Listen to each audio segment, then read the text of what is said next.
Amen. Whew. I don't know if I can follow that, buddy. That was a good job. I'm intimidated now.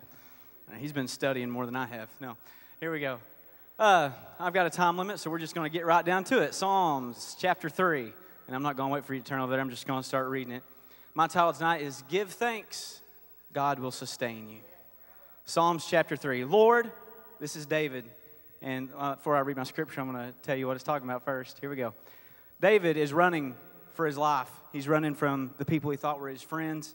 Doesn't know what to do. And he sits down and he begins to write this psalm. It says, Lord, how are they increased that trouble me? Many are they that rise up against me. Many there be which say of my soul, there is no help for him in God. But thou, O Lord, are a shield for me, my glory and lifter of my head. I cried unto the Lord with my voice, and he heard me out of his holy hill.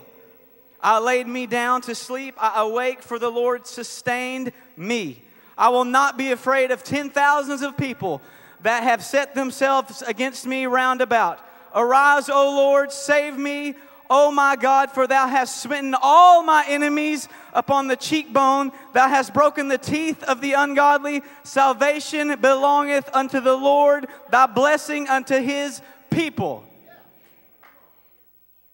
So David sits down and he begins to write that. And he thinks to himself, and if you'll notice at the beginning of it, he's kind of feeling sorry for himself. God, all the people are against me. My friends don't like me no more. They've chased me out of my own town. You anointed me to do this, and nobody likes me no more. Poor me, poor me, poor me. But I imagine David sitting in a cave and hiding somewhere, and he begins to think about what God's done for him. And he begins to think, God, you still gave me rest last night. I'm awake this morning. I can give you thanks for that. God, you set me up on a higher place. You did call me to a higher calling. I'm not just an everybody average Joe. You made me somebody that I can thank you for that. God, you've set me on a high place. And he thinks about that and he begins to get excited as you read more and more and more into that psalm. It says, I cried unto the Lord with my voice, and he heard me. Aren't you glad that God still hears your prayers? See, it's important, like Marvin just got through preaching my message, to give God praise in time of trouble. See, we get down, and I'm one that really does that, and I'm dragging my head, and I'm down in the dumps about whatever's going on, and I'm depressed, and I've got to get those pep talks from people around me, and I get so down. But instead of talking to those people that have their own problems, I need to be more like David and talk to God, who really understands where I'm at. He knows the cave I'm in. He knows the problems I'm having, the situations, and he will sustain me through my troubles. So important that we give God thanks in time of trouble. I begin to read more in this psalm, and I see where David talks about God strikes people dead. And I like to watch football just as much as the next guy. And, I like the big hits. The NFL, y'all are still back here.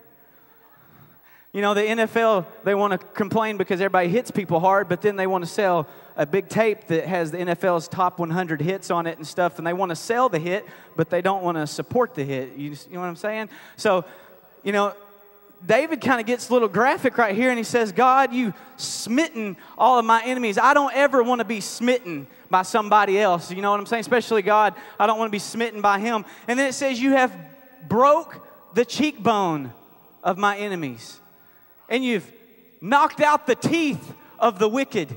See, there's people that are wicked out there, and there's things that are wicked, and that they've taken control of our lives, and they've got down deep, and we've fallen into temptation and sin and darkness. And if we'll just let God take over, he'll break the jawbone of your problem. He'll knock the teeth out of your situation, and he'll put you up in a higher place if we'll just let God sustain us through a little trouble. One translation said that it crushes the teeth of your enemies. I like the way that sounds. Crushes the teeth of your enemies. That's a pretty hard blow. Let God defeat your enemies and set you up on higher ground. Sustain. To sustain something is for God to sustain us is for him to strengthen us and support us in our time of trouble.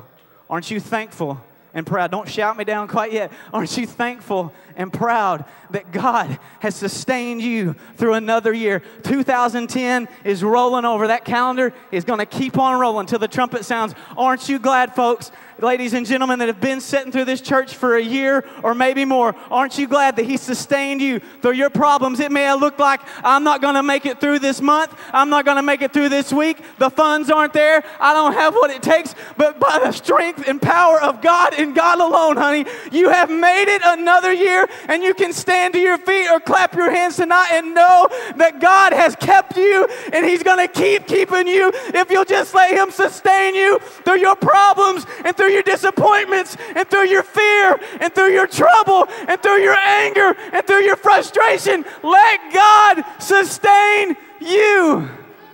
Aren't you thankful that He's going to keep sustaining you?